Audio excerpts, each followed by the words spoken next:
Thank you for joining us on Worldwide Slot Car Chat on Zoom. I'm your host, Greg Gabb. This is episode recording 92. So before, I usually do this at the end of the recording, but for everybody out there wondering, hey, Greg, how do I find the link in order to join a live chat? All you have to do, and this is super secret, so, write it down or something. Google, I know barely anybody uses that service anymore, but Google Worldwide Slot Car Chat on Zoom, and you might have to scroll for days and days in order to find the links that are right at the top of the first page of results. But there you will find links to all of the forums and places that I put the link to the chat every week. And I will try to do that multiple days in advance from now on, as I had been doing for quite a while, so that it should be in the, but you find the thread and you go to the last post in the thread. It's as simple as that. And then you click the link. The link has the password. You shouldn't have to type in anything. Click the link, boom, you're on the chat. We usually start a few minutes early. So join early just to be sure that your microphone and camera are working, or that you have them turned off if you don't want to be seen or heard. And we'll see you on the next Zoom. Speaking of microphones, make sure that you're muted unless you wish to speak, so you don't accidentally interrupt somebody while they're speaking with a cough or a sneeze or something, or a pet or a significant other of some sort. And we'll go ahead and get started. I have a quick couple of show and tell things. We usually start with show and tell. I'm going to do a quick show and tell. So I'm going to share my screen. And the first thing I'm going to show is that thing. Yeah, that thing. Okay. So I was contacted by a guy wanting some 3D prints. He had found some things on Thingiverse that he wanted to print. And as you can see, they are storm drain gratings. They come with a frame and the grate and everything. After a few back and forths, I had to change the size of them in order to get them the right size. And you see my little 132 Stig figure there representing the scale of the grates.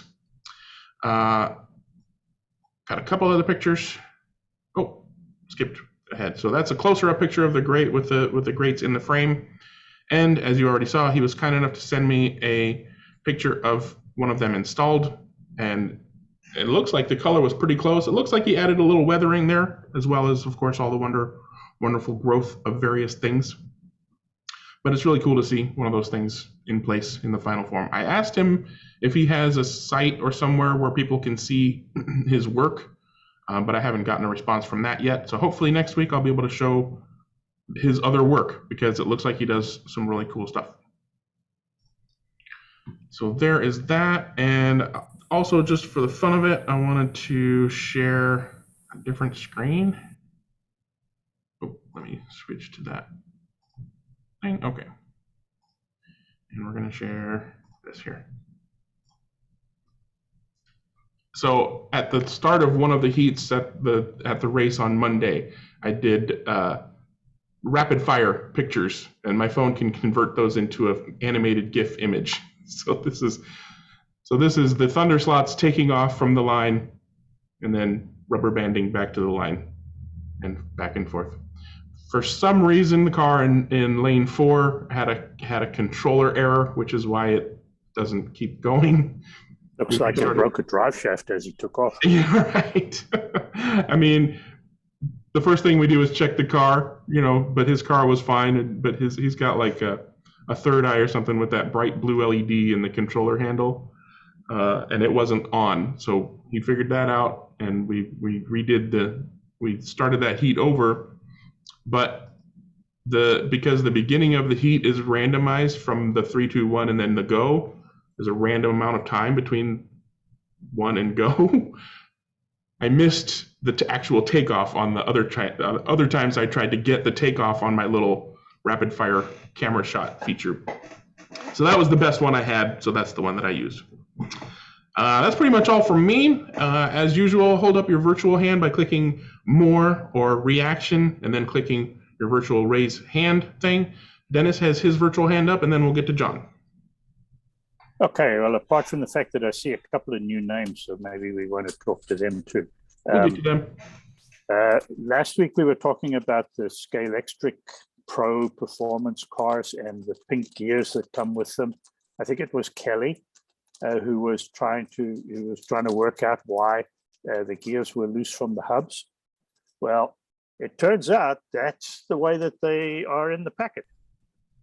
Yeah, like intentionally from Scalextric. Okay, well, obviously, because I having never bought one of these before, I got one this week while I was at Electric Dreams on last Thursday, and you can see I haven't even opened the packet yet, but there's 5 pink gears in there, and 1, 2, 3, 4, at least 4, maybe 5, 5 little hubs. So yeah, but obviously are meant to press the things together yourself.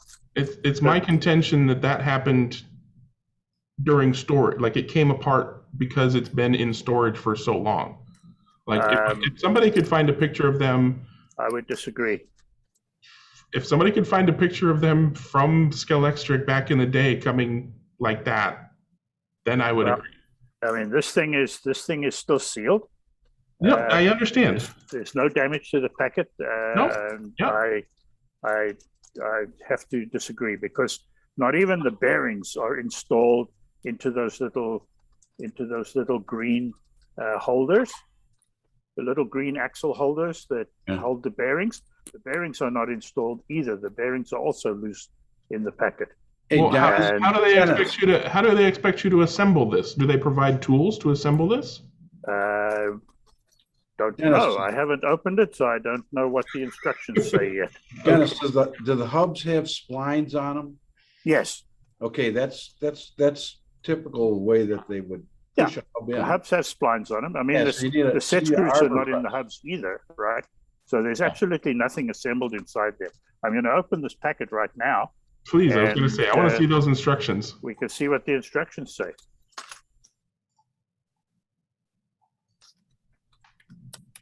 If the instructions say anything. Not on that side anyway. The instructions that are in here are only the instructions for changing the guide, for changing the braids. That's it. Nothing else. Yeah, those hubs are designed to spline into to press in, you know. Yeah. Yeah. So, guys, sorry to burst the bubble, but I really do not think that was that's anything but intentional. My bubble has not been burst. I'm going to contact Scalextric. Hopefully, Simon is still fairly prevalent on places. Hold on a moment. I'll be absolutely flabbergasted if those were intended to come in 2 pieces like that with no way to put them together easily. Arbor press. You have an arbor press, presumably. I do not have an arbor press. Or a vise, or a pair of pliers. Yeah. Okay, but put it together with. You're going to damage things if you try to squish those things together with a pair. I'm just saying that this was targeted towards the casual home racer. Maybe not. Maybe that's the whole deal. Yeah. Anyway, there's nothing in here, but I just thought that I'd bring it up and show you. That's what they look like when they arrive in the box. Alrighty. Well, I am now on a mission to prove that I'm right, but because I'm an intelligent, educated man, I will happily admit that I'm wrong. Once we get word from Scalextric that say yes, that's how they were packaged. Hey, We have no explanation for why we Dennis never provided instructions on how they were supposed to go together and how a user is supposed to assemble them. Other than you guys are coming up with very creative ways of assembling them. You could probably assemble them. I've got a set upstairs. Shall I go and find out if they got instructions in them? Please, if anybody finds instructions from Scalextric, I've just opened a brand new. I just unpacked a brand new one here, and they're in separate pieces too. Yeah, and I'm sure they're in pieces too, right? Has anybody tried to press one together yet? Just about. Tony has been trying multiple times. Time ago. some pliers. All right. Go ahead, Tony. I got a pack of those from a long time, no instructions. And I've tried to put them together and I had hard jobs, so I just flung them aside and give up. Yeah, I mean, if a regular person can't figure out a way to stick them together. I've got a little box of them here somewhere still. I don't know where they are, but I just slung them aside. I got cheesed off with it. Well, Dennis is a pro, so if he gets it together, then we know the answer. Again, I'm not saying they cannot be put together. I'm saying Like that they that? cannot go. They aren't like just ready to be put together. Like that? Let me spotlight it here. Yeah. So what did you do? I placed the gear flat on the surface in front of me, and I put the hub on top of the gear, and then I used a piece of brass that I have here, just so that I didn't have to use my thumb, and I just pressed down on it, and it popped in, and there it is. Yeah. Good job. Put the axle in and see if it stays together. Kelly got one of them together, and it came right apart on him. All right, and it's straight. It runs perfectly true as I'm spinning it in front of me. Yep. You see that? I feel a wager coming on. And I mean, if the worst I came put it to in the my worst, and we were worried about it, then maybe a little dribble of super glue around there as you press them in would be the way to go. Anyway, That's I mean, what I told him. I'm not trying to set up arguments here or anything like that, but I just thought that, it's a pity Kelly's not on. No, I don't think we're having an argument. I think we're just debating on the confidence of. Yeah, Okay. I can almost guarantee that every single one of those, if I'm right, every single one of those is going to be falling apart, right? All right. And if Dennis is right, every single one of them is going to be in pieces. That's the ones I got. If yeah, Dennis was, and those are the inline versions. yeah, same thing. Do they got came splines on them? They came apart. It'll On be the the same. aluminum shaft, is there little splines? I've not opened them yet, so we'll see what it says. Well, you don't have to open. Just have a look at the edge of where the hub presses into the gear, and you should see some little splines. Or Yeah. some Wait, little, in that bag, wouldn't there be some like glue residue? I don't know. I think that they were assembled with splines in the factory, as they do in China. Okay. Can you zoom in on that? Mm-hmm. Yep. Okay, so that is the thing having been taken out of the package. It still doesn't prove anything. Here's my reasoning, and again, I will happily, if somebody from Scalextra says yes, that's how we supplied them, I'll say, okay, you're an idiot, but if that's how you supplied them, that's fine. But what other product have you ever purchased where the thing has been, the metal part has been splined and the plastic part is meant to go on it, that you had to do it yourself? So what are the blue rings then? Do they lock on as well? Do they lock it all in? I don't know about the inline versions. Those do not exist on the Sidewinder version. Yeah. Is there any instructions in that packet? I don't know. I'll open it. What I've just done is I pushed out the one that I've just popped in. I pushed it out, and now I could see on the inside diameter, I could see the impression of the splines all the way around. And all the rest of them are smooth. And if I look at the other ones, there is no impression of splines. They have never been put on. Okay, that's a pretty good indication. Mm-hmm. Nothing in there, Paul?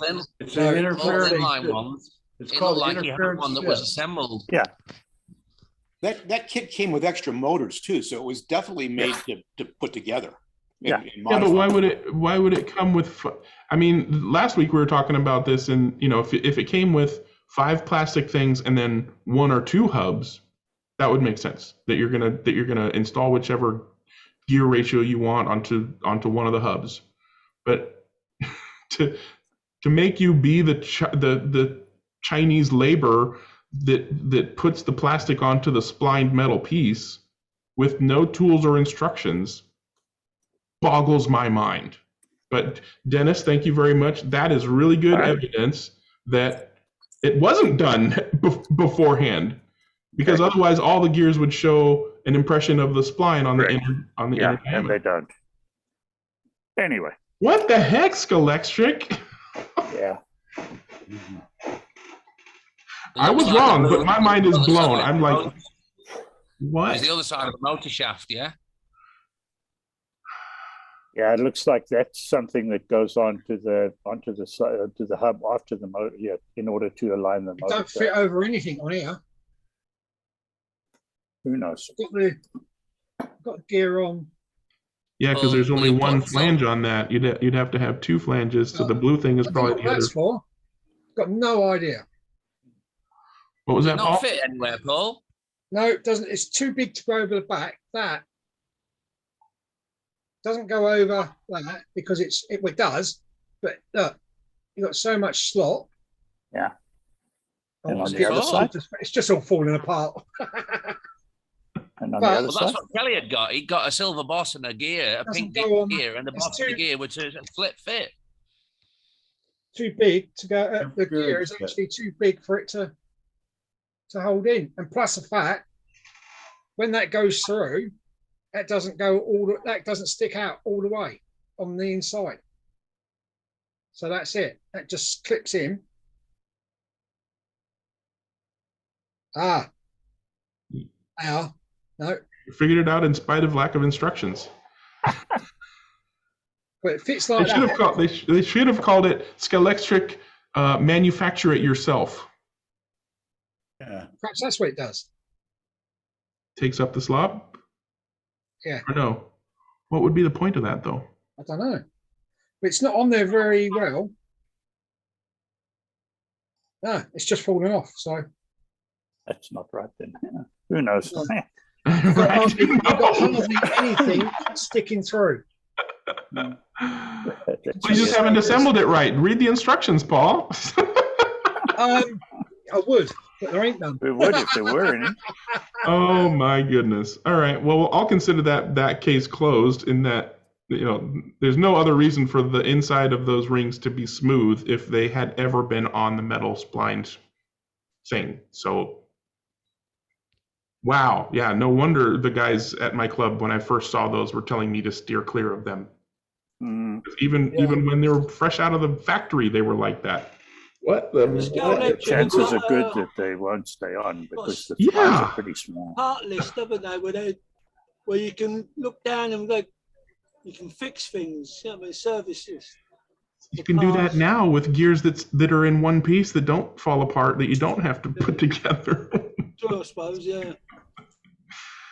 All right. Is that horse pulp yet? Have we turned that horse into pulp? I think we're done with that Mhm. one. Yeah, it's pretty Oh. much beaten to death. Wow. Okay. I think we found the reason why they discontinued, eh? One of many. EOS. Yeah. Probably right. Okay. Well, thank you very much, Dennis. Now we know. Okay. And You're welcome. John, you have your hand up. Go ahead. Okay, so I've got something to share on the 935 project, if I may. Here we go. Here it is out of the mold, and it's not looking too bad. Yeehaw. Zoom in on that. Okay, but I'm actually going to make this even better. You can see over, it's interesting how, once you make the mold, I thought this area was smooth, and you can see it's kind of, well, it looks like a teenager who's been eating too much pizza. And this area here is not the best. And I think this undercut is just too big. So what I did was I took a good, and in the back here, you can see where the parting line is. I'm really not pleased with this at all.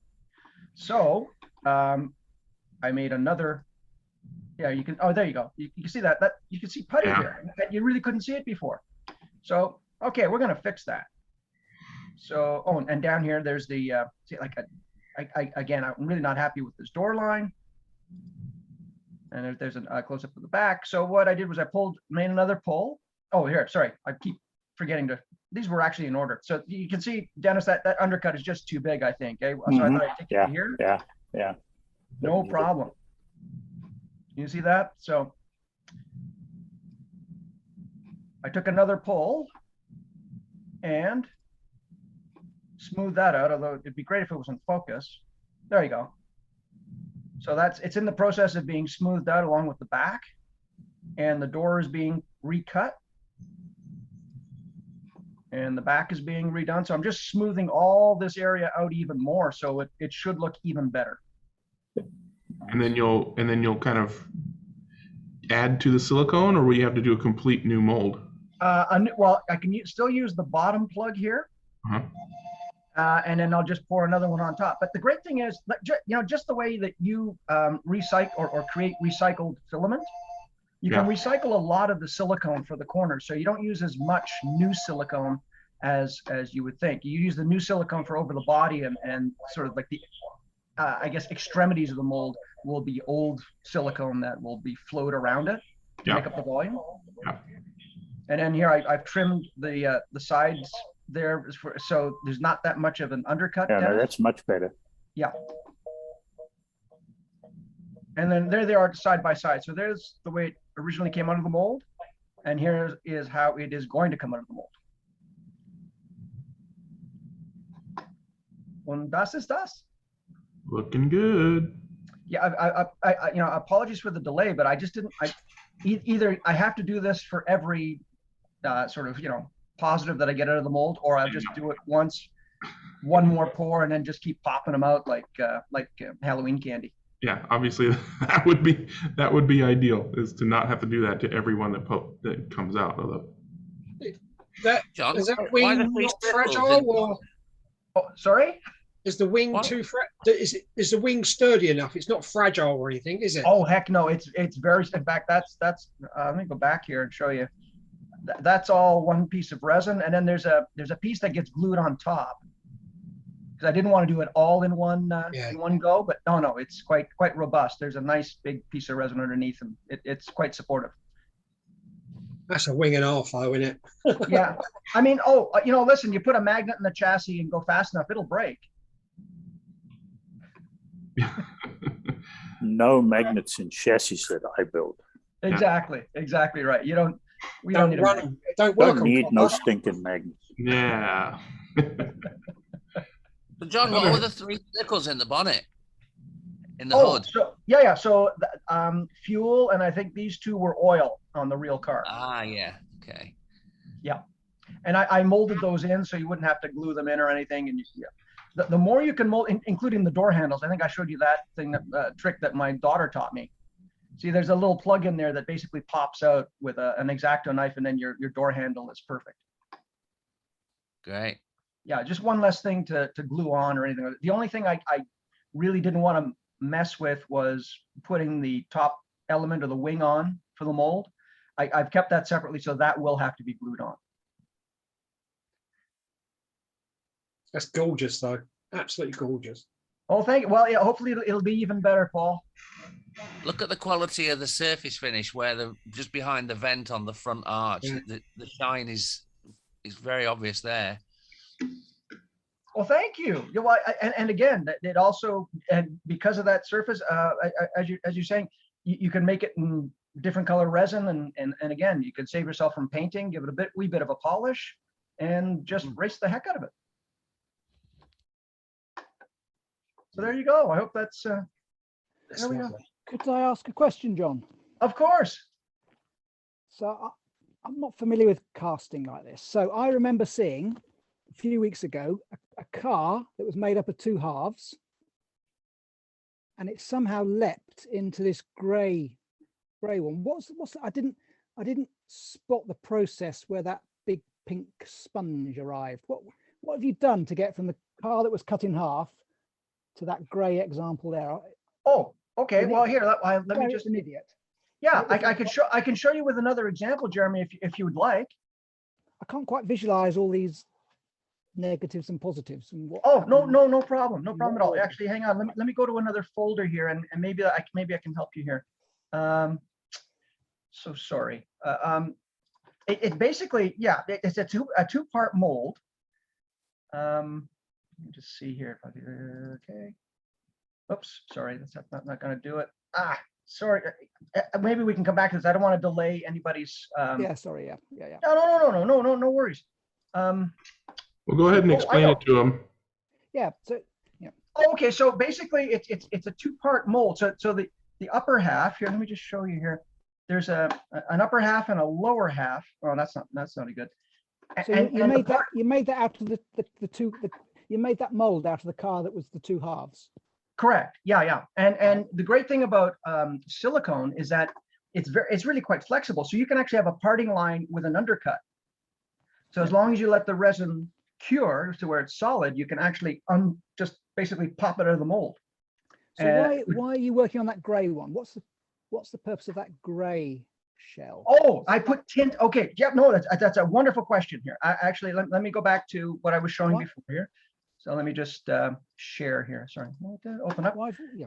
Okay. So what I do, resin, when you buy it, and let it cure naturally or on its own, is basically white. And what I do is I put a little bit of pigment in, hang on, so that I can see any sort of irregularities, or there you go. So yeah, I put just a bit of black tint into the resin, and then make my casting, and you can see where there are good surfaces, and in this case bad surfaces. So why aren't you using the original cut and shut one? Why have you gone? Okay. Well, this is from the yes, that was the original cut and shut. And then what happens is it's actually quite delicate. So it's actually using a resin output is actually more robust. Okay. All right. Yeah, and that's generally what most model makers do. They'll start with like it's like a lump of clay, and then they massage it. So this just needs a little more massaging than I had originally thought. I thought I could get it done with the cut and shut, but you could see how bad my putty work was. It looked great on the actual model that I made, but then when you actually look at the surface with a little bit of tint in the resin, and you go, oh, that's looks like the lunar surface. I mean, the end result, the goal at the end is for John to be able to cast multiples of these. It's not. I mean, I would be happy with just a painted over version of the cut and shut model kit that you're talking about. But to get a better final result, and for him to be able to make multiples of these bodies for anybody else who's interested, he's got to mold it and then pour new bodies.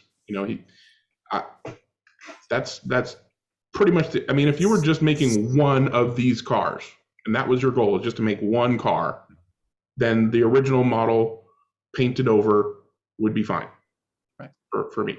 But he can perfect it through these techniques to get rid of these uglier bits, and then he'll be able to make as many as he wants to, as many as he needs to for whoever wants them.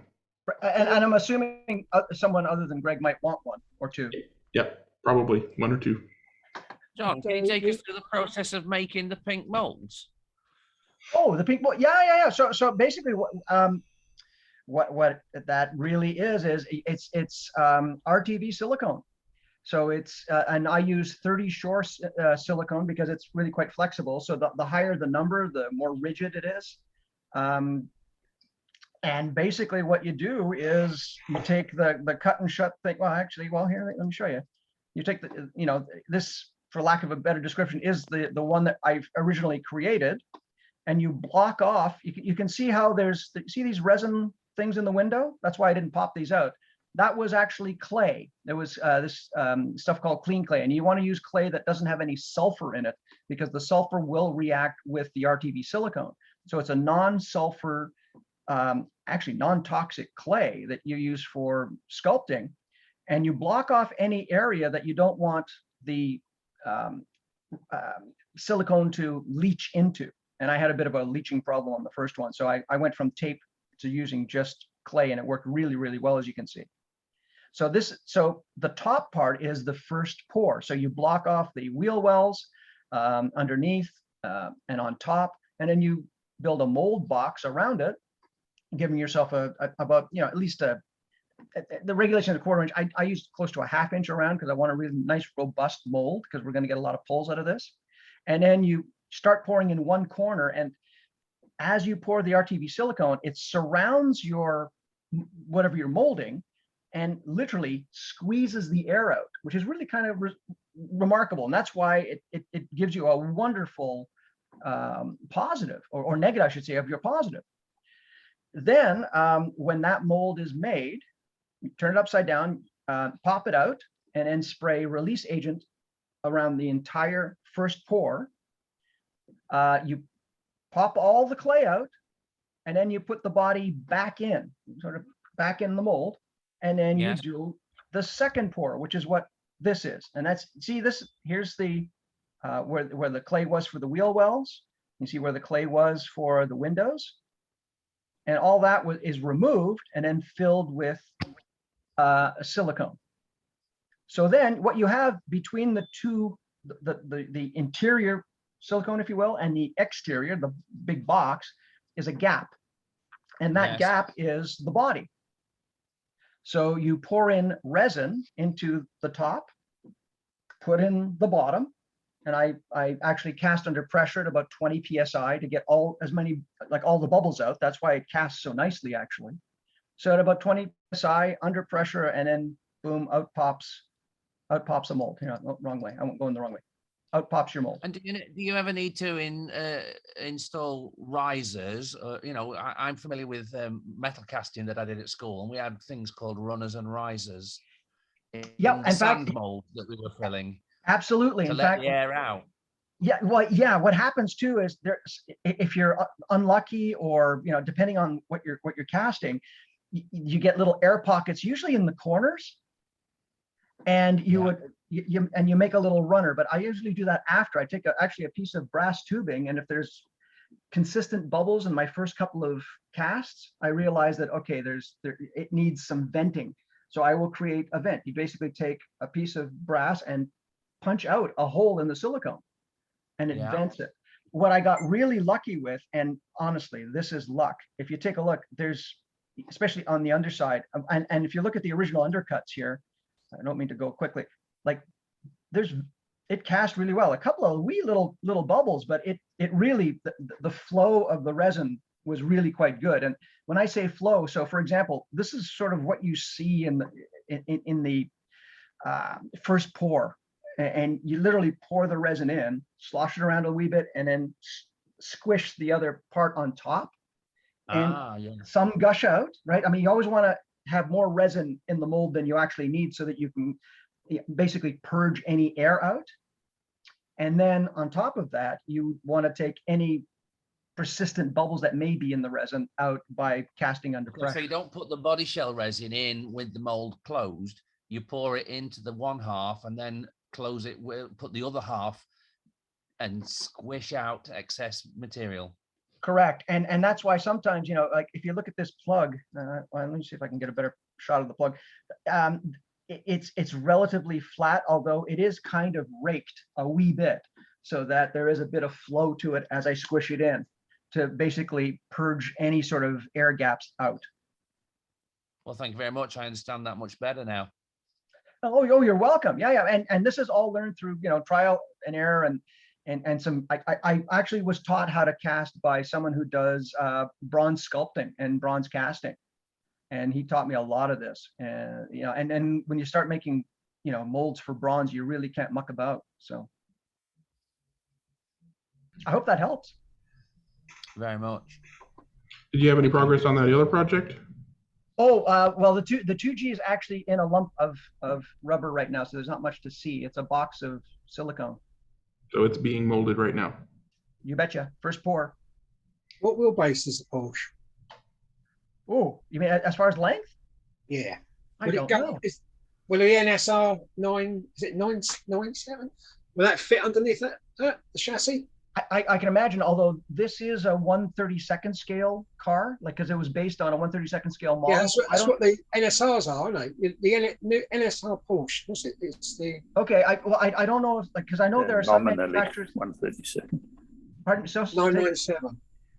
So I'm saying NSR is nominally 1/32nd, but they're usually a little overscale.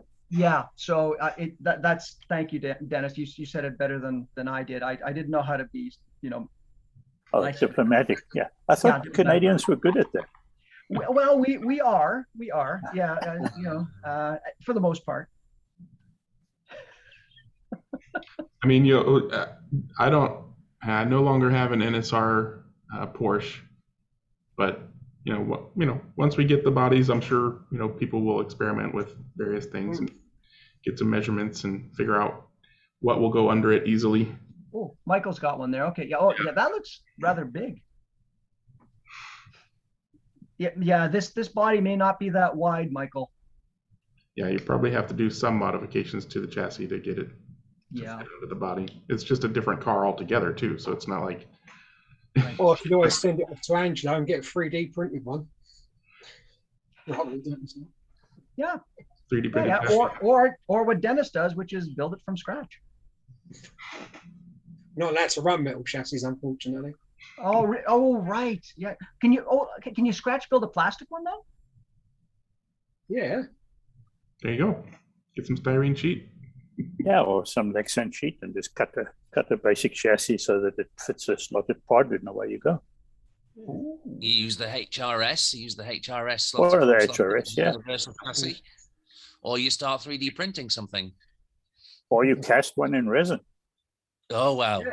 Yeah. Yeah. I will. At this rate, I'm never going to get it out of my basement. That's what Everybody else will do that part. George Turner does that. Oh, with you every car that he got a sells. 3D printer, you might as well print one. Yeah, Paul, how's that 3D printer working out for you?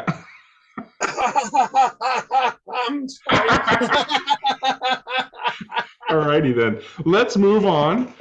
Big Den has his hand up, and then we'll get to Jim. What's going on, Big Den?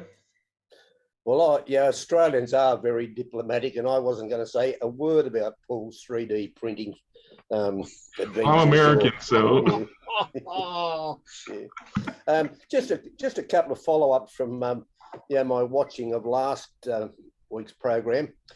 Mike was talking about low-profile motors to put under that Lola, I think it was of his slotted Lola.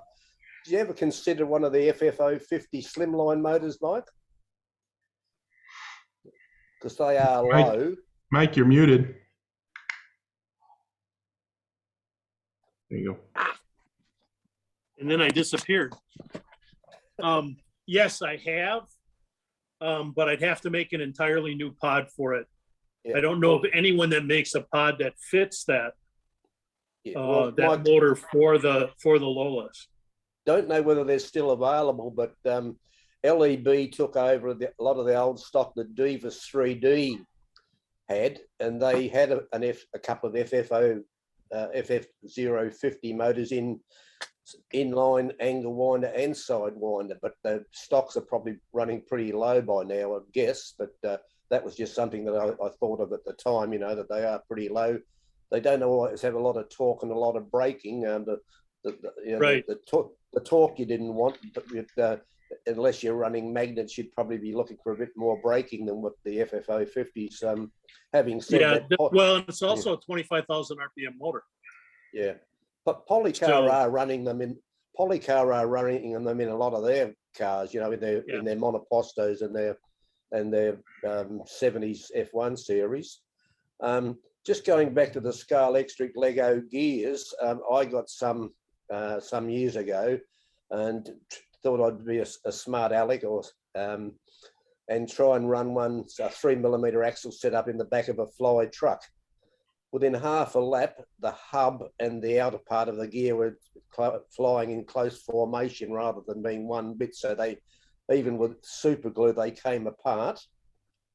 But if I could venture a thought about why they provide them in an unassembled form, is that it's so that you can put the hub either inboard or outboard of the. So you might want the hub to be on the closest to the bearing rather than closest to the center of the axle. If you think anyone who's seen the MB slot gears, their crown gears have got the hub on what we'd call the outside rather than the inside. So that gives you that flexibility. I don't know why you'd want the flexibility, but it just occurs to me you can put the hub either closest to the center of the axle or outboard, depending on whether you had a bracket where you didn't want the pinion running into the hub. A motor setup where you didn't want the. If you've got an inline, that's true, but in the sidewinders, there's no real reason for it. Yeah, no, but unless they just can continue, the way they manufacture them. So that was just a few comments I wanted. I'll probably have a little bit more when Club Quarter gets around. I'll catch up with you then. So, Big Dan, are we saying that the super glue doesn't work because it's an aluminium hub, or is it because it's a nylon gear, neither of which tend to super glue all that well? Probably because I'm not so very good at super gluing, or I took it a little bit too casually when I put them together, Wayne. Yeah. Well, maybe not. Maybe both of the above. I think. Yeah. Super glue may not be the best way. We'll find out.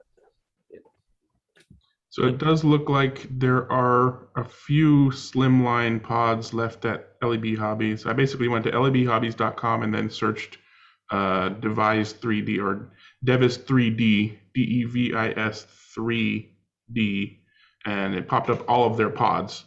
Obviously, some of them are out of stock, which will never come back in stock.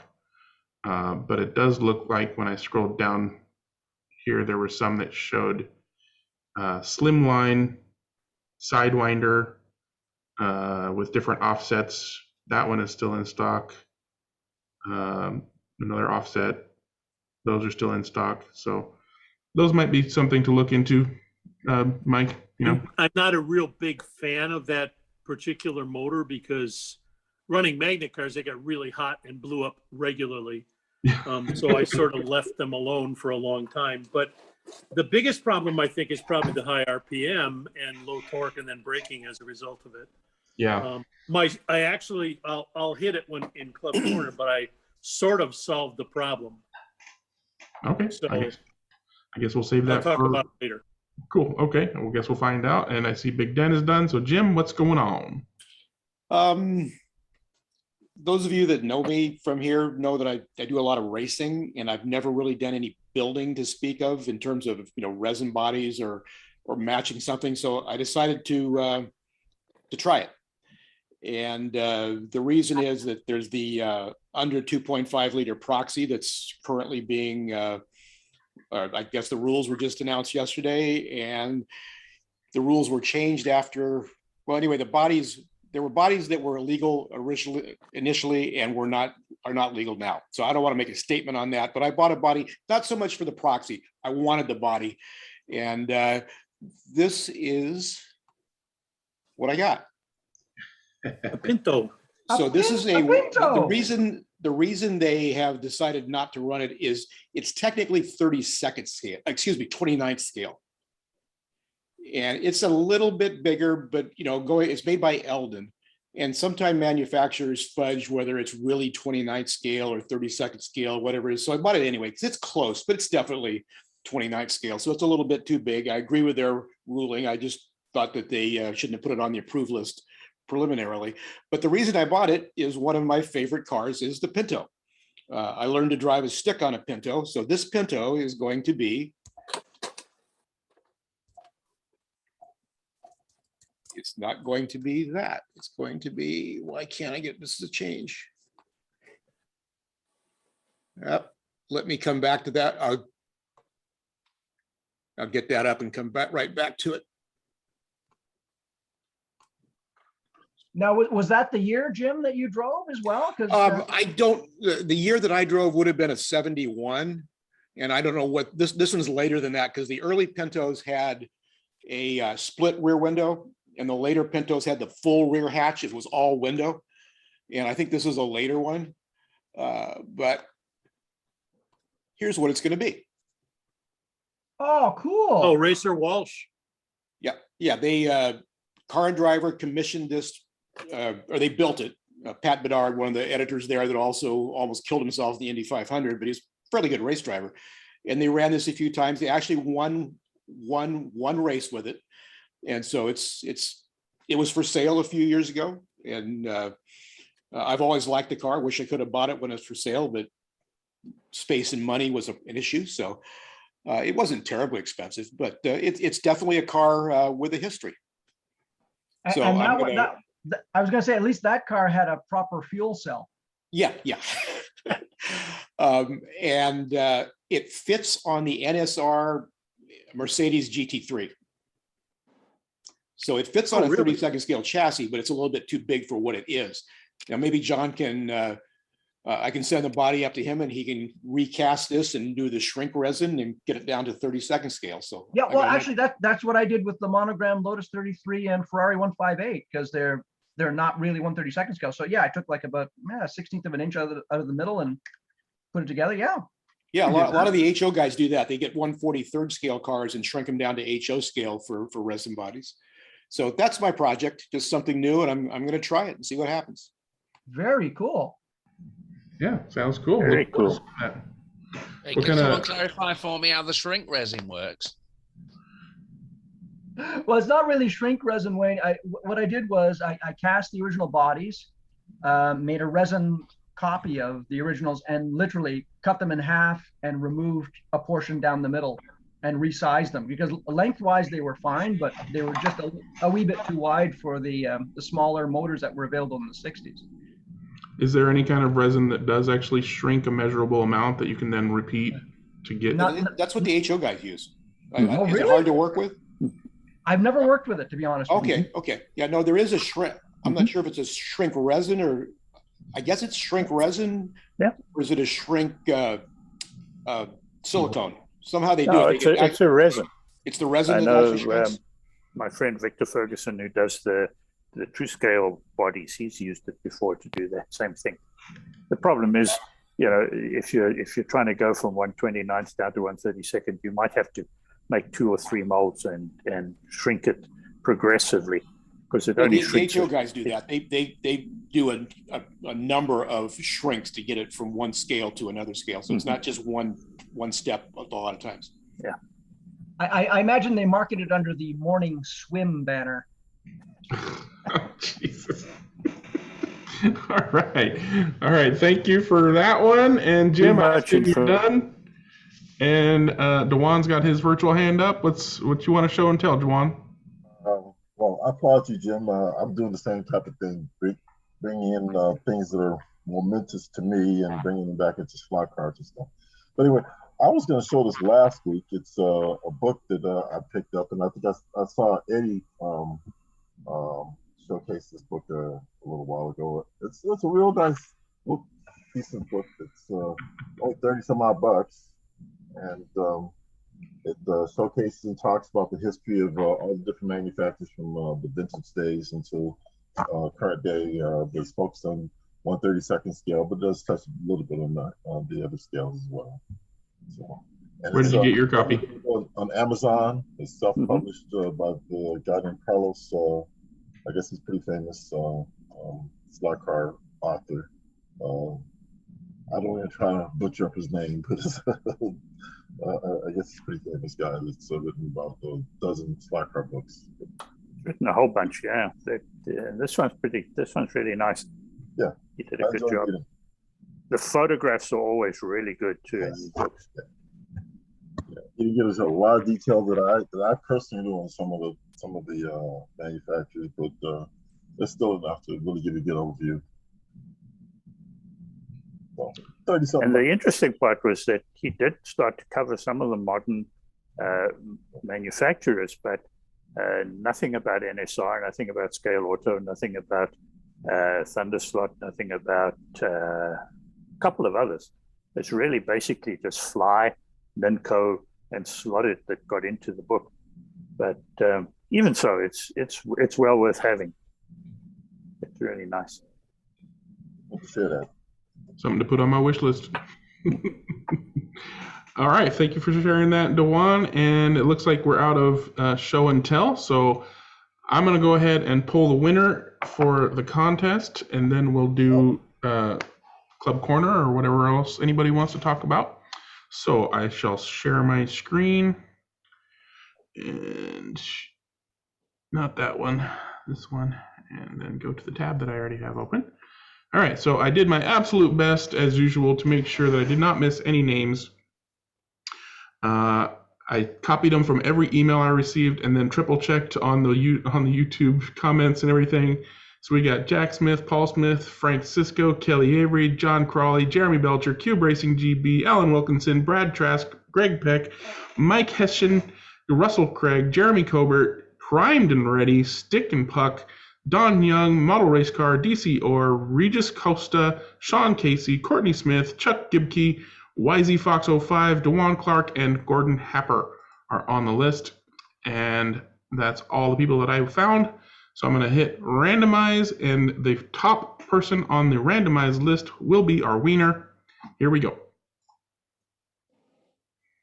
YZ Fox 05.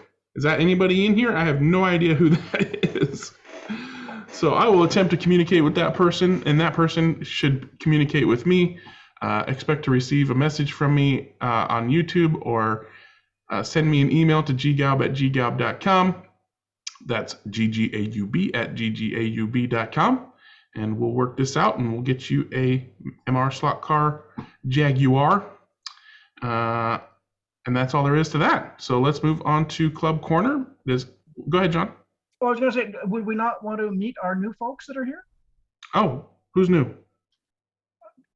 Is Dave? Let's see. Where Barry? Barry's been here before? Yeah, Barry's been here. Oh, yeah, okay, and Dave's been here before? Yep. Okay, never mind. I'm having a senior moment. Must be all the resin. I'm sorry. That's all right. I mean, some of the people's names are maybe different than last time they were here, but I didn't see any new faces. Or there is an Andreas who's not using his camera. If he wants to introduce himself, I'll give him that opportunity. But otherwise, I think we're good, and he can always chime in as he pleases. But let's do Club Corner. And I know that Mike had something he wanted to talk about. Does anybody else have anything they want to talk about Club Corner wise? Raise your virtual hand. Go ahead, Mike. Okay. What I did with that, I started rejiggering what I had done for the voltages on the track. I had been running the Lolas at 12 volts, and the flat six motor was pretty much just too much. So what I did is I reverted to 15 volts and used the RCS Magless 30 position for the throttles, and that seemed to be the effective way to get it. And that way, if I need to have them less, which after the race on Monday I do, I can drop it down gradually on the on my power supply to 14 volts or whatever I need to get them under control for that class. And that seemed to work fairly well. I got the cars basically handling well, but little bit of frustration with the other two guys with those things because they were pretty touchy. So it's a work in progress, but it worked pretty well. I'm trying to figure out. You said the cars were too much to handle with no throttle manipulation. They were too much to handle at 12 volts. So planning for throttle manipulation, you also increase the voltage? Well, if you look at the curves on RCS 64, mm-hmm. the magless curves are linear but lower top end. Yeah. And that was more effective than dropping down to 12 volts. If I drop to less than 12 volts on my power base, it doesn't work. No, but what I'm saying is, why didn't you just go straight to the linear 30 without increasing the voltage? Because you said there's still a little bit too twitchy. Because it seemed to be most effective in my tests. Okay. It seemed to work pretty well when I tested the cars and was setting them up, which is another huge pain. So I switched them all back to the flat six yellow motor, the original one that was in it, and then I'm experimenting with it to see how it works for that particular class.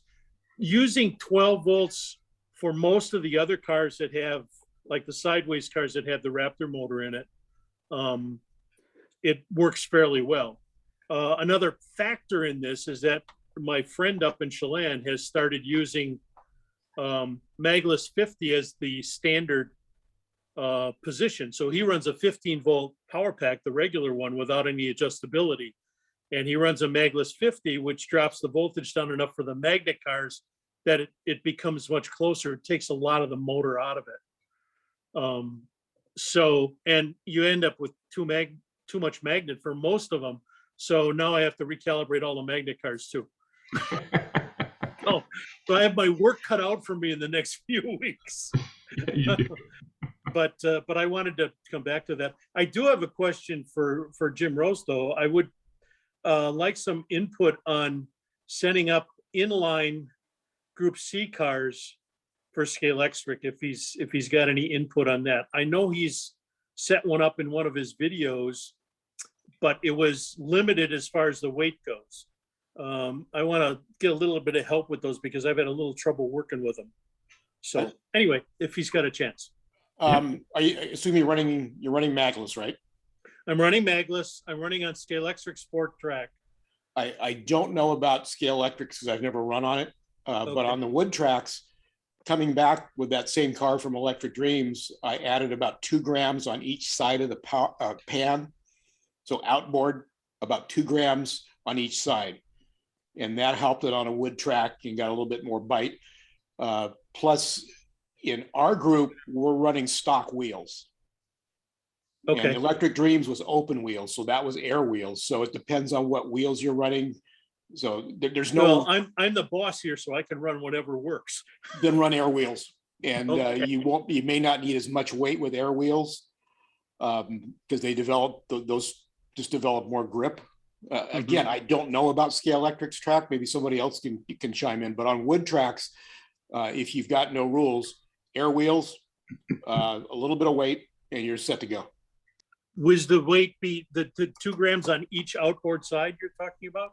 Well, I have the weight in that behind the motor, that one pocket behind the motor. Okay. There's one of the tungsten weights from Slotted. Okay. And then on each pan, almost in the middle, on the outboard, out to the body edge, but in the middle of the chassis, maybe 2/3 of the way back, not right in the middle. Okay. But towards the motor, about 2 grams on each side.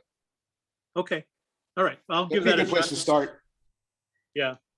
Yeah. I'll see how that works and go from there because I'm developing, another class of cars, the Group C inlines. So I'm going to start doing those. So I'll have many cars to try. Yeah, we enjoyed the Group C quite a bit. We hadn't gone back to them for a while. I don't think we ever did them on like NSR or slotted N18s or N22 tires. We did them mostly on older type tires. What kind of tires are you using now for those? Mostly the G25s when I can get them, the slotted 25s. Yeah, I think as long as you're getting good grip, with whatever tire you're using on that track, that Jim's magless tips for wood track racing will work well. Okay. Interestingly enough, I tried the magless cars, the Thunder Slots that I've got at my friend's track in Chelan, and I had the same problem that I had originally on my track. It was like ice. We couldn't get the things around there, even dropping down to the magless 25, which is the least amount of power there. They were just uncontrollable. So what kind of tires does he run on his track? Well, normally we run Paul Gage tires. So, all this talk about different tires having different effects on the track may have something to do with it. Because my track originally had no grip at all with anything. But the more I've used rubber tires, the better the grip has got. So it's kind of interesting that goes. I might start using rubber tires on his track just so that it rubbers in better. May take a few losses, but that's what it takes sometimes. Yeah. And try the alcohol trick on the urethane tires, and maybe. That I've done. Yeah. Although I haven't tried it with the magless cars yet. I'd have to swap all the wheels out because all the magless cars are rubber. So, which, truthfully, I hate. I mean, the mucking about with rubber tires is just a pain. Yeah.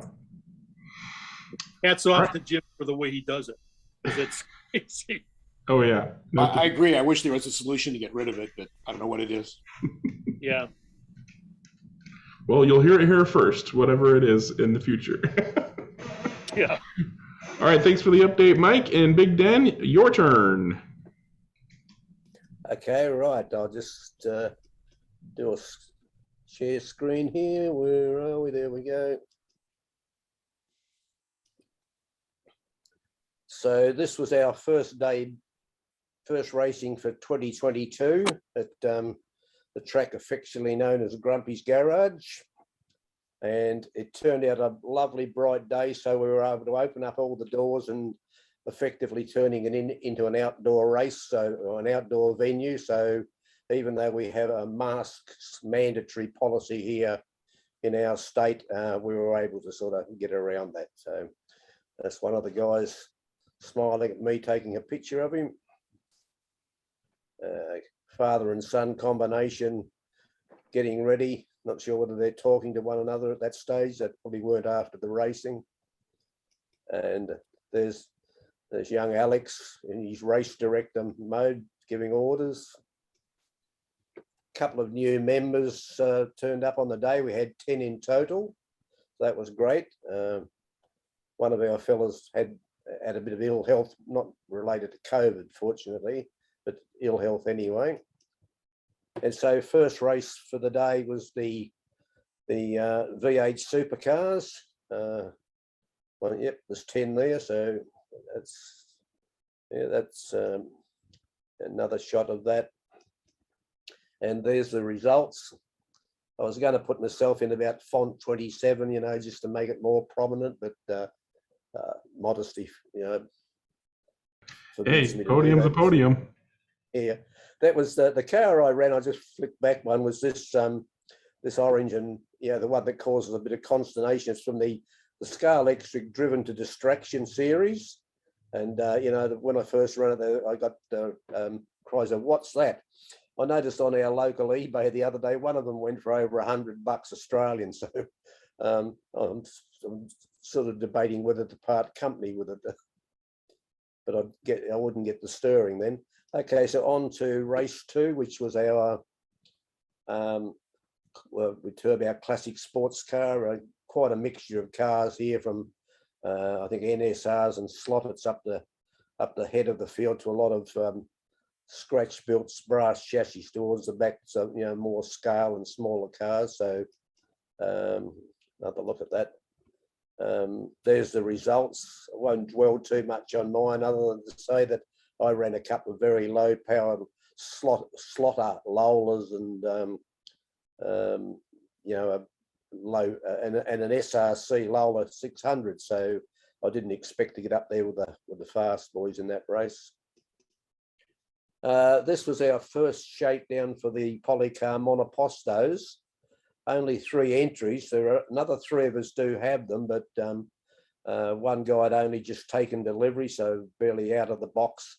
Mine's pulled down into bits for repainting from, you know, mine was this orange Surtees colour scheme, which I didn't sort of go much on, so I'm doing another colour scheme. That's the results.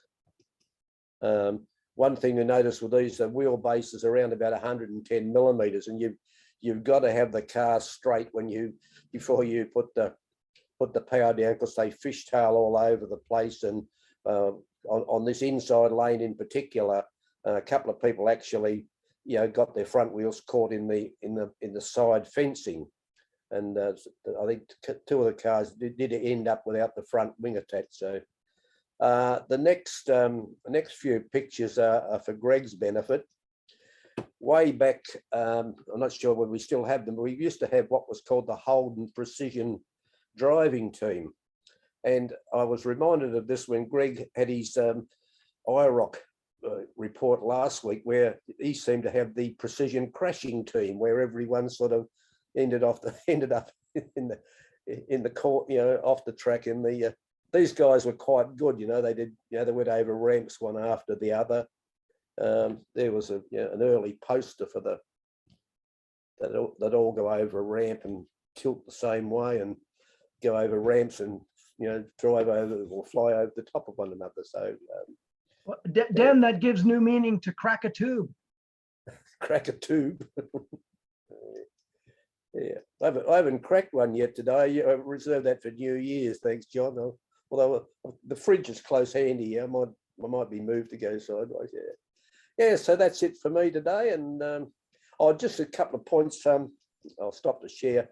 Our colleagues in Hobart haven't yet started for the new year. They decided, sent an email about a week ago, so they're just going to play it safe for another 3 or 4 weeks before they start racing, because the southern end of the state's got a lot more Omicron and current COVID cases than the north, and we're all, except for a couple of guys, a lot of us are in our late 60s, early 70s. So, and some with some that have got health issues existing, or what they call pre-existing conditions, and so I guess it's fair enough that they play it safe for a couple more weeks to see how things shape up. So, and that'll do me, unless I think of something else to say a bit later on. So I'm handing over. All right, thanks, Dan. Anybody else got any club corner they want to talk about? Okay, seeing none and hearing none, I'll kind of mention at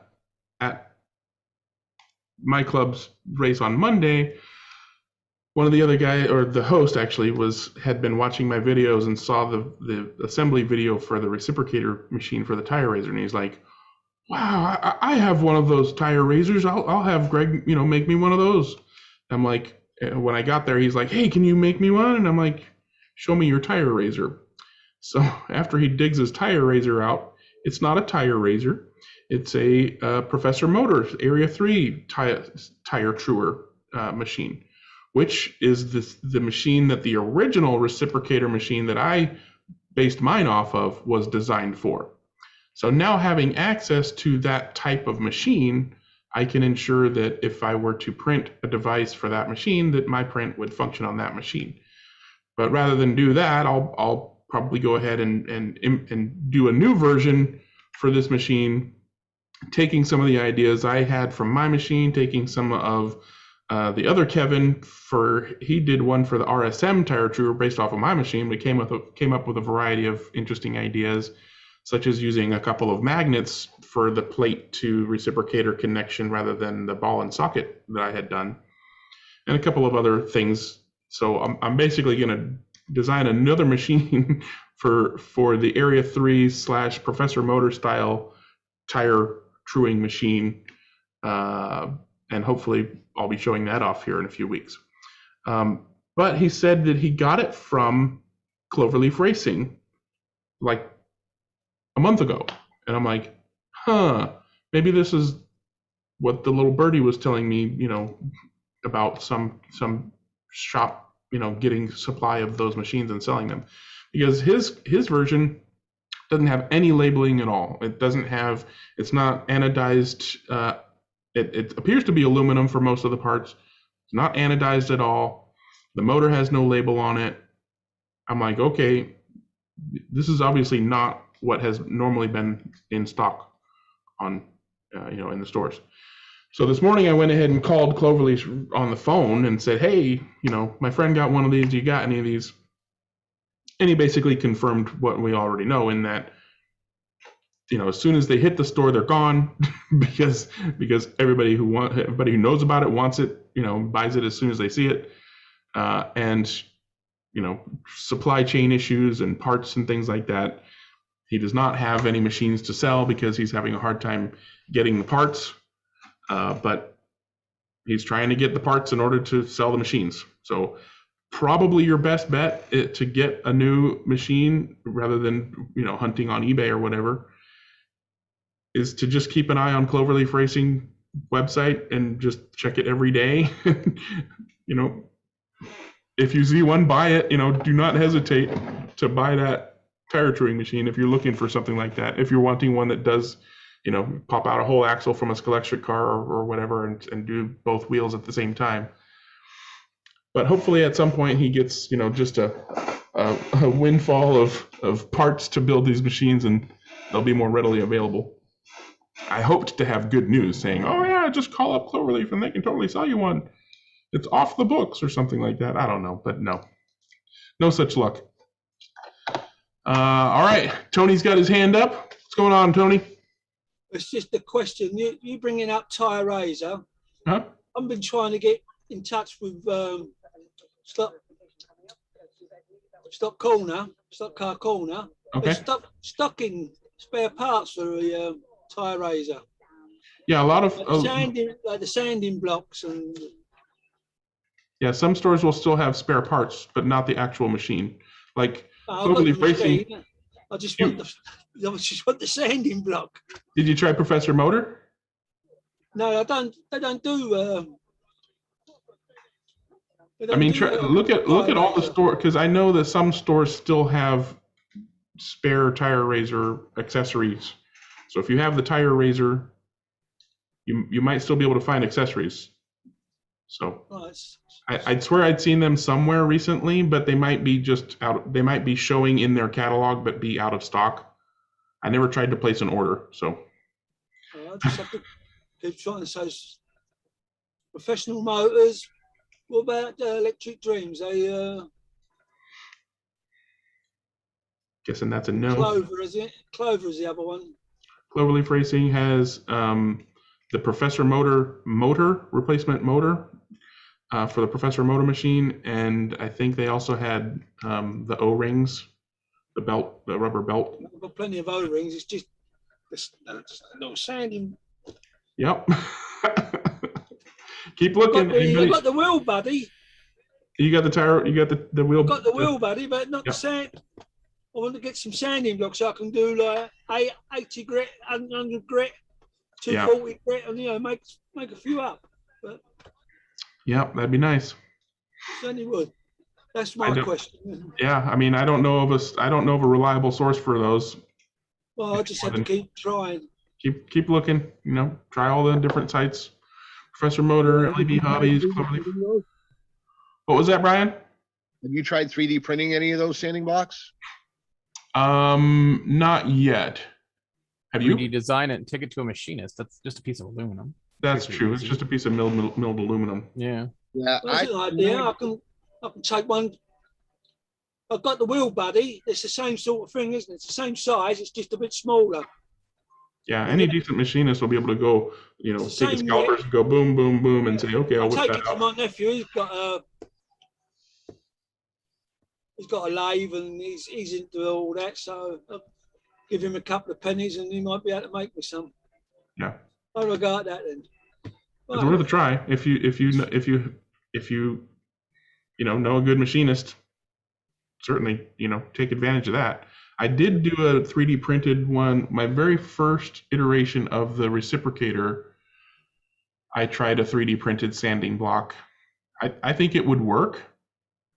As long as you print it, as long as your print bed is nice and flat, and the material you print with is heat resistant enough, so PETG or ABS, and because obviously the sanding block itself will get warm, through the sandpaper to a certain extent. The annoying part is as well. I've got the Area 3 drawer. You got that one too? Their sanding blocks are smaller. They don't even fit in the groove. Yeah. They're too small. Yeah, I mean that's basically why I'll have to pretty much completely redesign my machine to work on that tire, because all the sizes are different. And the other thing I was trying to get was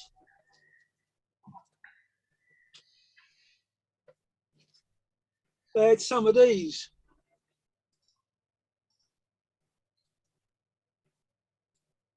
Oh, the lathe? No, it's the for the wheels. Oh, It's for if you want to do two wheels at the same time instead of one. Oh, for different kinds of wheels, for not plastic wheels, but for metal wheels. For metal wheels, for the tire razor. I usually just grab a spare axle. Do it that way. I've made a couple up. But I like the one. I like. Whatever works. That's it. All right. Anybody else got any topics they want to bring up, questions they want to ask the group, or advice they need, help, something, project or anything? Otherwise, we'll just chit chat. I can always stop the recording early if you guys don't feel comfortable chit-chatting on the recording. Hey, so I was going to ask Big Dan, what are you going to do with that orange Formula One that you want to relivery? You're muted. Yeah, now I'm unmuted. Yeah, I paid too much attention to you last week. I'm going to do the Haas VF21. Oh, okay. Yeah. Can you get those Atalaya decals? Well, actually, I've already got the decals, and I got them from Kevin Osborne in England. Oh, okay. Kevin Yeah, I did Osdecals. the. I took that same car and did the Ricardo, was it? the Daniel Ricciardo Monza winning car. Yeah, I think I remember you showing that a few issues few issues about complete now with the correct helmet from Interlagos Miniatures. Those helmets are really nice. They're beautiful. They're fantastic. They look wonderful. It really does make the car something special, then you don't. Yeah, I got a few. I got quite good service from Kevin in England. He dispatched them. I think December the 23rd. They were here 2 weeks later in my letterbox, and I got about a few sets. I got. I'm going to do my NSR F1. I'm going to do that in the Tyrrell 012 colours, which is a dark maroon with DeLonghi and Yardley sponsorship. So I got a nice set of decals for that, and also got one of the most successful F1s of the mid '90s, the Andrea Moda S921. bit tongue in cheek there, or a lot tongue in cheek. It was a black car, and he's got a nice set of decals for that. So it's just just used a generic Scar leg streak F1 body for that, but it looks very nice. So that's what I've got. Here it's been that windy, and I live in a small unit with no inside workshop facility, so I've got to wait till I find a nice windless day to be able to spray anything. So we haven't had many of those. People are concerned about global warming. I'm more concerned about global blowing, because it just seems to be windy all the time here. And so anyway, the other day I managed to get three paint jobs started. So maybe next week or a show after, I'll have something to show and tell with those bodies in their completed form. Cool. Yeah, definitely bring that. Get some good pictures and show those off. Jeremy, I thought I heard you piping in. You had something you wanted to ask or something, or did he leave? Yeah, no, sorry. Hey, I had posted on Slot Forum about math trading, and I just wondered, did anybody see that post, and does it just not make sense, or is it just like, who cares? I'm just curious. I didn't post the question at the time, but what happens if Tony likes a car that I have put up, but I don't like any of the cars, right? So if you have you look on that list of stuff and you're like, well, I've got this expensive car, I'm not going to trade for this crap. You put 0 matches, your stuff doesn't go into the trade at all. So nobody can match with your thing because you don't have any trades to match with. Okay. So maybe I just got to explain that a little better, but I thought I kind of maybe I just didn't explain it very well. That's what I was going to say. I don't think we talked about this on the Zoom chat before. So why don't you go ahead and explain what you're talking about? I'm into a lot of board games, and you play a board game 20 times and you're like, well, we don't want to play it anymore. And the value to sell, it's just not that interesting to take the time to do. So what we do is, on a few of the game sites, they have a math trade, and I'll put up an item with a picture, and like, I'm post number 1, my game is red game. And then Greg puts up, he has a blue game he wants to trade away. Dennis has a yellow game he wants to trade away. But I don't like Greg's. He doesn't like mine. He likes Dennis's. Dennis is like mine. Nobody can make a one-on-one trade. So when you hit there's software written for this. You put all the pieces in there, and then the second thing you do is here's all the things I like. I would trade my yellow game for this blue and purple game, but I wouldn't trade it for anything else. And the computer runs all the simulations of how many trades you can get, and then what happens is for the cost of shipping, I send my car to Greg. Greg sends his to Dennis. Dennis sends his to mine, and that becomes like a three-way trade for the cost of shipping.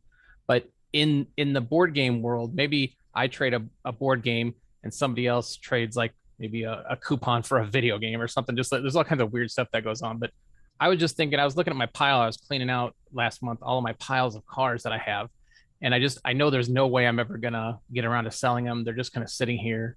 And I thought, I would trade that, like 2 of my cars for somebody's controller that they have that they don't need anymore. And just there's a lot of weird stuff we could be doing. It just seems like we're not doing it. So anyway, I was just throwing that out there, seeing what people thought of math trading. That makes more. I mean, that was the question that I asked was answered. So I think it's a interesting. Maybe I just have to actually get out and try to do it once and see how it goes. But I mean, there was only like 6 people that hit me up, and I thought, well, 6 people is not really worth it. But it makes more sense when you have a fairly high number of people, so that there are more options.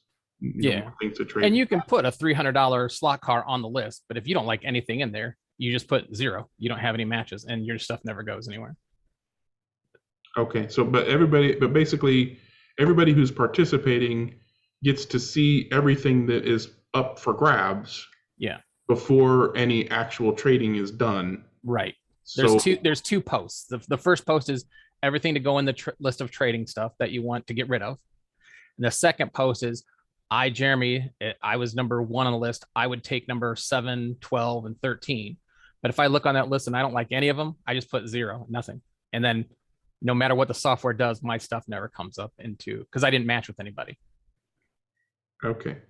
But if I do have a $300 car and for some reason I go, yeah, I'll take that, SCX Seat, then your stuff will go into the trade, and then more people will, the computer will try to match more people. But that would be kind of silly. If you don't see anything you like, then don't trade it. And if you do see another, you have a $300 car and you see somebody who has a $200 car, and you're like, I would take that trade, then put that in there and it'll be into the system. Is there any way to simulate? Well, is there any way to say, like, you have a $300 car, but there's not $300 of anything else that you want, right? Yeah. You're saying like I've got an NSR. You couldn't take like 4 different things. I'll take his and hit right. Yeah, you can't do it. So pretty much, so what you get in return needs to have at least the same value to you as the thing that you're trading away. Whether it has the same actual value, but right. to your personal value, like I would take that controller and trade for this car, even though they're not necessarily the same value, but I would be okay with that as a direct trade. Yeah. Okay. Or maybe I have 4 old, I don't know, DS controllers that I don't use anymore. I just put as my listing 4 controllers because I know that 1 controller is not going to get much. So I put on all 4. And then maybe somebody else has an NSR that they're trying to get. And they're like, oh, I need those 4 controllers. So if those match and you both are in the system, and you don't have to match with each other, you might match with somebody else who matches with yours. Yeah. So that's how it works.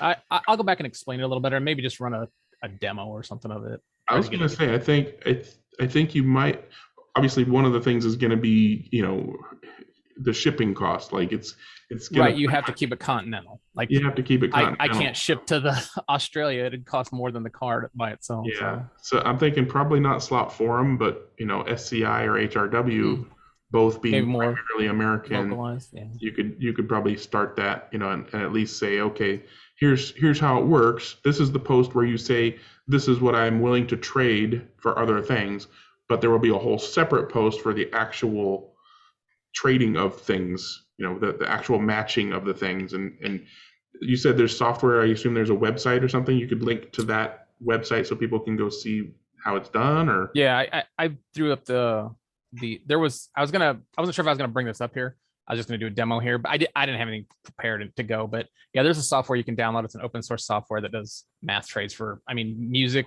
People do it with music, old DVDs, old CDs. It's just a way to clear out stuff you don't want anymore and just get something, that you might want. Yeah, no, I think it's a great idea. There's just tons of slot cars. I'm looking like 3 boxes of stuff and I'm like, I'm never going to race that again. We hate that class. So it's just sitting here dying. So. Yeah. And I've still got a few that I have a page on my site where I had, okay, these are some cars I'm willing to sell, and this is how much I'm willing to take for them. Right. It's just kind of, you're hoping that you get the right buyer in that kind of case. Yeah. But exactly. if You're 100 waiting people for throw up somebody. junk and you're like, oh my God, I could use that for my track. I didn't even think about that. And then boom, you've got a match. But we'll see what happens. I might throw together something simple. Yeah, throw something together, and when you're ready. What's the cost to ship to Canada? Anybody shipped like a car to Canada recently? Well, here's the way Canada Post works. It actually is cheaper for me to ship packages to Australia than to ship things domestically. No word of a lie. Yeah. Yeah, Canada Post is just really, and it has to do really with postal treaties with other countries. Yeah, so yeah. International shipping is actually not that expensive for us, which is not too bad. Okay. So I did ship some prints in a car recently to Canada, and I went with the least expensive shipping option, and it wasn't a whole lot of stuff aside from the car. So a car probably by itself would have costed about the same amount, and it was like $25 to ship. Okay. To ship, and it took a month and a half. It was like redonkulous. But I've had, I've shipped things to other countries for less. So it's like, okay, well. Sure. Yeah, I mean, for the cost of like shipping a car by itself for me to California was like $5 for America.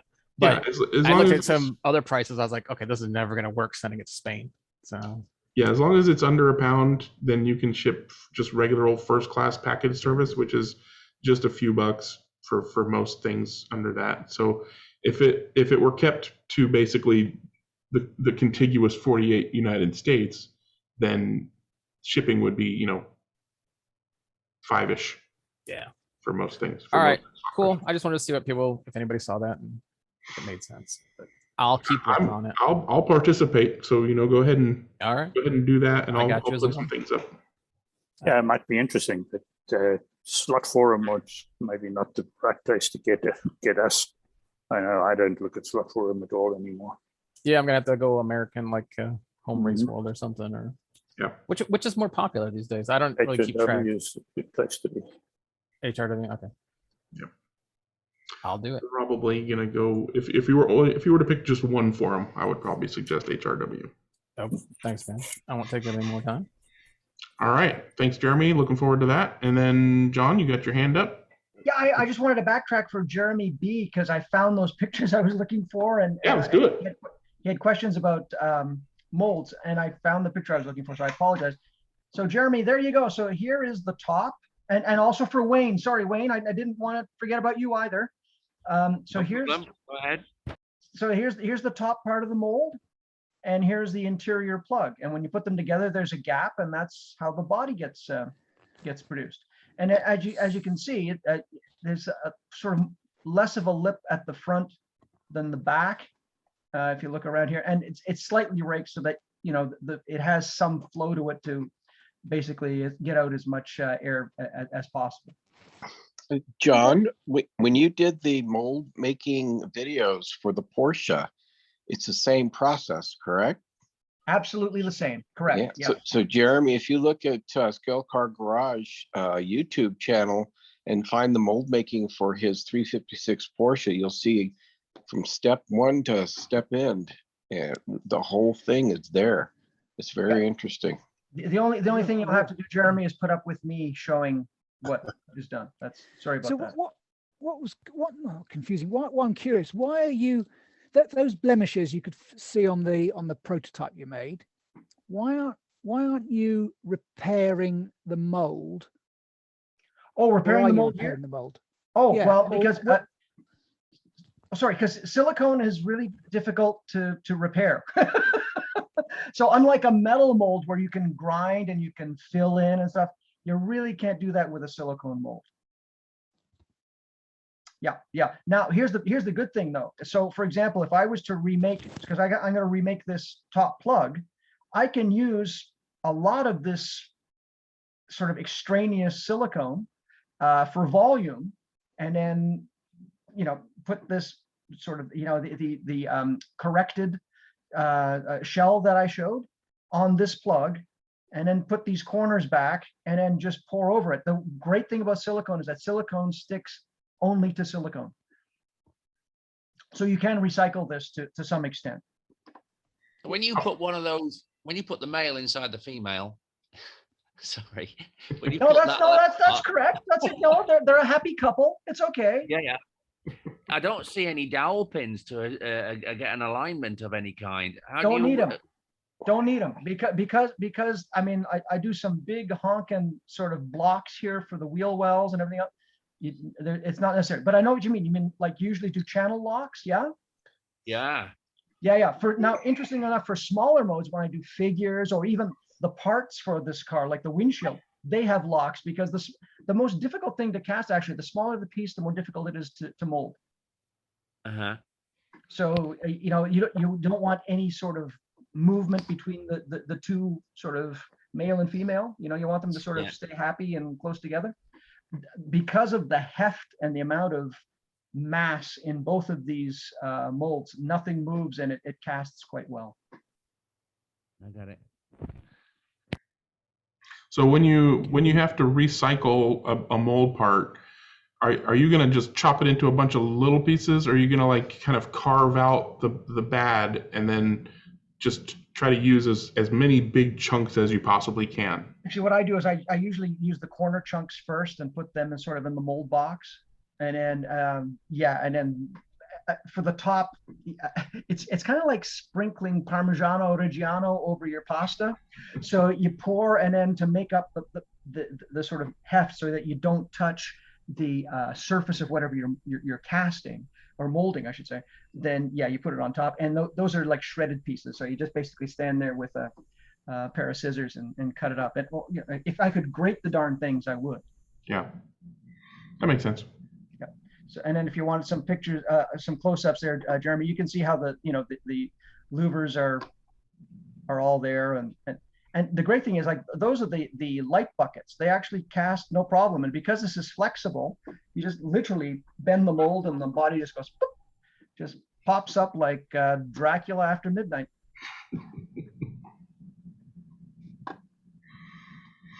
So I hope that helps. Sorry, I couldn't find them earlier. My apologies. Good stuff. All right. Anybody else got any topics they want to bring up or questions they want to ask John or anything? Let me see if I got any topics that we've never talked about before here. I think I managed to send you some pictures of the track in various stages. Oh, should I check my email? Oh, hey, Frank Peters here. Maybe he's got an update on his Silverstone structure. Have you not seen it? Yeah. But it's, with the smoke coming out the smokestack. Isn't it amazing? Yeah. You want to do some sharing, Frank Peter? Oh, okay. I shall try.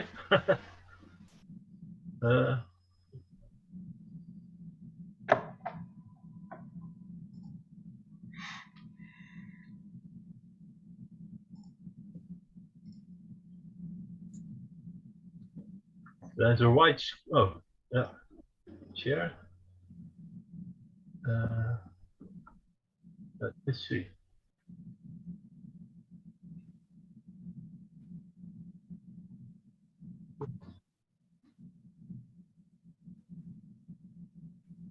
Oh, here. Can you see that?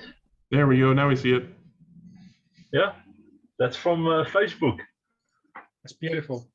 That's the latest I've put on the chimney. You've got smoke coming out of the chimney. We have a new pope. Yeah, white smoke, new pope. Yeah. And there's some detail. It's a rusty pipe, of course. Oh, you even put the hold on. You even put the rain cap on. Yeah. and rust, a little rusty. Some detail from the rust. That's and I've built the stairs for the here you can see the stairs. That rust looks good enough to be on a Fiat. Or an Alfa Romeo for that matter. Yeah. Or a Lancia. Yeah. Well, that would be a great idea to make a rusty slot car. Yeah, there are lots Oh, of see, them, it's but cool. I'm sure you would do a great job of that. Simple. Just put a big pile of metal on the track, just crumble it up, and that's it. It's your stock car. So it helps you. Okay. I love the figures, Frank Peter. They look great. Yeah, I know a guy in Canada who can make excellent figures. Oh yeah. we should get him on this call sometime. Yeah. I heard he's a bit difficult though. Aren't we all? No, but they are very good detailed. These figures. I'm gonna make a new order, John, in the near future. Okay, there's more pictures I don't have at the moment. That thing's beautiful. It really looks is. great. Oh yeah, Absolutely wonderful. I'm gonna build a small diorama with a few track pieces. I can see. That's can you see this? Yeah. That's a Fleischmann track, and I've watched Boone's Boone's slot car Garage. Yeah, Boone's Boone's slot car garage. I forgot his title, and I thought I'd give it a try, and I'm gonna make a small Silverstone diorama with these track pieces, and then the timekeeper's hut, and a little grass and how do you call it? Commercial signs, and then with the background, I want to make a photo of for photographic purposes. Let me say. And the next project after this is finished, I will make an Targa Florio scene, also small. I want to build slot car tracks, but I don't have the space, so I make small dioramas. Now, and the building that you make, it also has it's lit as well, isn't it? It had lights in it too, correct? Yeah, that's true. The upper structure has lights and downstairs. I can switch them on separately. It's yeah, I'm looking forward to the next project. Okay, thank you. That was really What lighting cool. system? Sorry, Dennis. What I lighting was just going system? to say that there's so much, the little details are the things that we miss on other places. You know, the little bit of moss along the bottom of the bottom course of bricks, little things like that. It's just amazing that he has such an eye for that kind of detail. It's absolutely beautiful.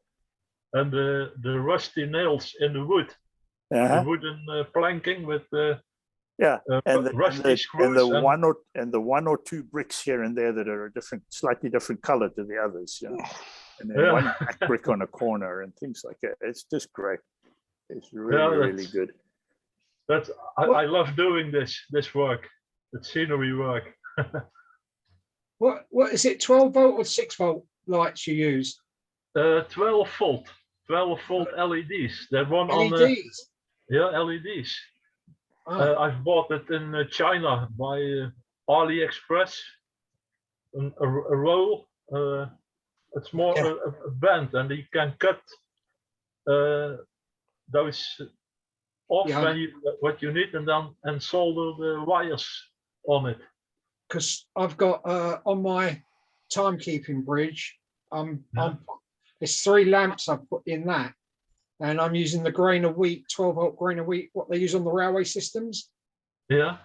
And I'm going to light all my buildings the same way, but I didn't know whether to use LEDs or the grain of wheat bulbs. The LEDs works perfectly. They're not too bright. And if it's too bright, you can put a little paint on it, a yellow or beige, to damp the colors of the brightness. I didn't think of that. That's a good idea. or you Thank can make from paper a covering that the light diffuses. Is that the correct expression? Yeah. Yeah. You understand? Yeah. Yeah. Okay.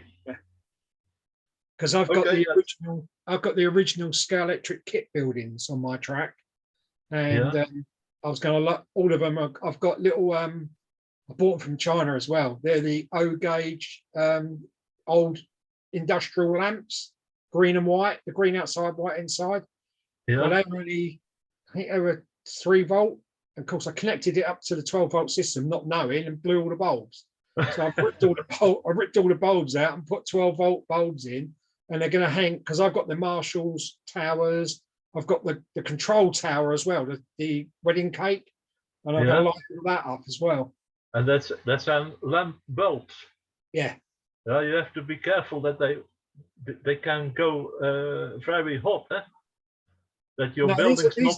They're only, I think they're about 3 mil. So they put them in on the locos. They put them in the lamps and on the front of the locos for the lights. So if they can sit in one at the front of it, I should imagine they'll be all right on the actual buildings themselves. Okay. Yeah, they don't get very hot. They might get warm, but they don't get hot. Yeah. It's not that the building is melting. that would be a pity. They are very scarce, I believe. The Scalextric kits, the old kits. I got a big bath full of Dettol, and every time I buy a pit building, everything all went in the Dettol and stripped the whole lot. So I've got a box upstairs in the garage full of all the buildings, and it breaks the glue up as well. Yeah. So you can build the new ones. I can rebuild them, paint them, and rebuild them completely. But it stripped them right back to the bare metal. Bare plastic, sorry. That's a good idea. With Dettol, that's a disinfectant. Yeah. It's soapy. Yeah, it's just normal household. It's the special one with it's a strong something. It's a big long word on the front of the Dettol.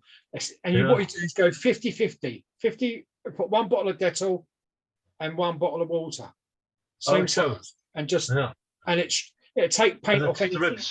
Strips the paint and the glue. Yeah. And it works on white metal cars a lot, because all my dinky toys, cut them, I strip that down, just sitting them in a Dettol bath. It doesn't harm the plastic or anything. That's a great tip. Yeah. I didn't know that. Thank you for the tip. I'll let you know I'll go and find out. I'll put it on mute and go and find out what the. I put it in the description. Okay. Thank you all. Always good to get new tips. What do you got, Garth? I just got a question, maybe John Kitt question. Do you know anything about Milliput? Have you ever used Milliput? Yeah, I've never used it, but it actually works really well if you want to do a quick sculpt, right? Because it comes in 2 parts. Yeah, it's epoxy putty. Right. Yeah. So I've never used it because I use clean clay. I use it all the time for miniature. I used to do a lot of. I used to use Milliput all the time for miniatures. I used to play like Warhammer and stuff like that. Is it structural? I mean, can you use it like, I'm thinking about, I need to use something to reconstruct parts of a body. Okay. Like when you could like, I used to press molds. Like I'd mix the Milliput and then press it into a mold I wanted to use, and it would become the part that you want. It's very solid, and then when you go to cut it, like with a Dremel, the dust will fly, but like a long strip of it will break. So it's about as strong as plastic, I would say, like the regular. Okay. Yeah, you'll be fine. It's not going to hold 200 pounds worth of weight, but it'll be as strong as like a regular piece of plastic. Okay, thank you. Just check the colors, because it used to come in colors like the red and gray versus the green and gray for different like setup lengths or strength. If you go to their website, Milliput has a whole website about it, about what to use which for waterproof, which one's not and stuff. Thank you. Yeah. That's the It's got to have that chlorine, whatever it is on it. Okay. Yeah, I know that brand. Yeah, Dettol. Yeah. Yeah, but as long as it's got chlorhexylenol. yeah, Chloroxylene. that in it, that's the one you need. Chloroxylenol looks like. Chloroxylenol. Chlorhexylenol. Okay, thank you.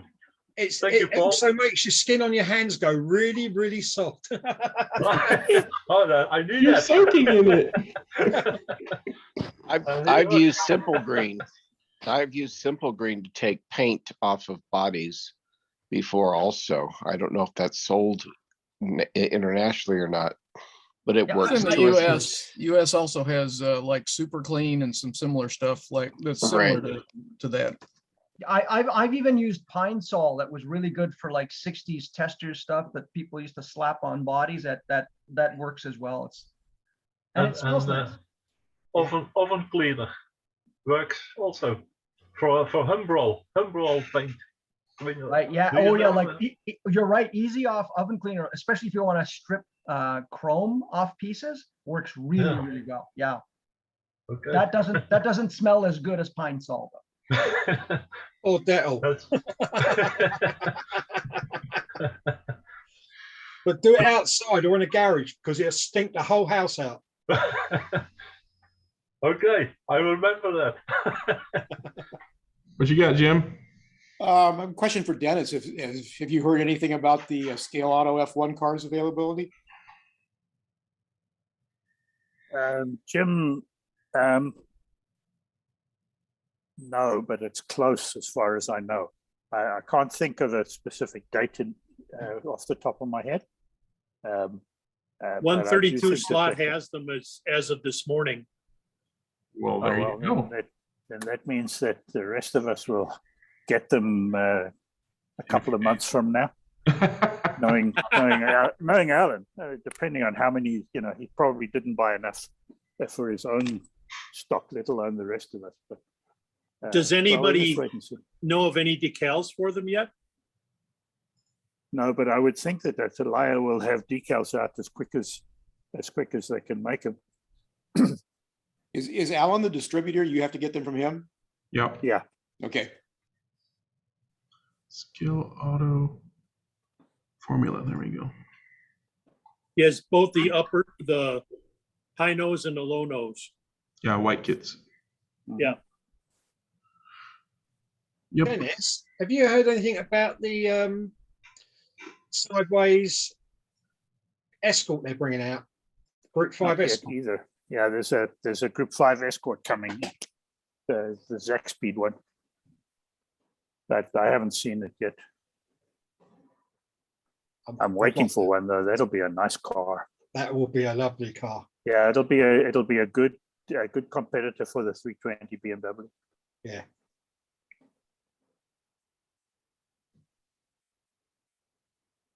Okay, well, I guess we're winding down. Sorry, somebody just started talking. What? I said that's on the hit list. Yeah.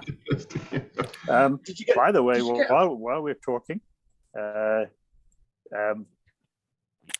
the box of the Scale Electric Pro Performance, on the side of it, just so that we can finish up under all the instructions, it says detailed scale model kit for adult enthusiasts only. Requires assembly. Keep unassembled components out of the reach of children. So there you go. Definitely not for younger Scale Electric pros. That's the kind of thing that Maurizio puts on his car so that he can use the cigarette advertising. Yep. But they let you buy it anyway. Yeah, we all buy it anyway. Yeah. Well, we're down to our last 10 minutes. I'm going to go ahead and stop the recording unless there's something that anybody desperately wants to get onto YouTube before I hit stop. Okay, then we'll just chat. Congrats to the people who won to the guy who won the prize. I hope he enjoys the car. I'm sure he will. And how could you how could you not? I mean, He'd better. He'd better. Yeah, he better because it's a supercar. It's a really nice car. I'll probably. Did you find the inventory of those cars? Did they still have them in inventory? Alan still had them last week. I have not tried to buy them today, but I'll contact that person, see if they have a local hobby store that they want to support, and I'll buy it through their local hobby store. Otherwise, I'll have Alan send it. Okay. So, yeah, I'm I not. think I think Electric Dreams probably still has stock too if you need it. Yeah. If Alan doesn't. Yeah. Now that I have to go and look and buy my own. Yep. Sorry you didn't win. Sorry to everybody who didn't win, but you know. And having seen them all, the Unipart, the green one, is still, to my mind, to my eye, the prettiest of them all. Yeah. The other two are really nice, but the green one really looks good. I missed out on something here. What's the Jag? What Jag was it? The Jag XK220. Yeah. Or MR XJ220. slot car. Who makes that? That's the MR, slotted one, isn't it? MR MR slot car. MR slot car. The most recent release from MR slot car, I believe. Oh, let's have a All look. right, I'm gonna hit the stop button, and you guys can keep chatting about the thing that you didn't win. As always, come to the live show. It's a lot of fun. Until then, way bye. Bye.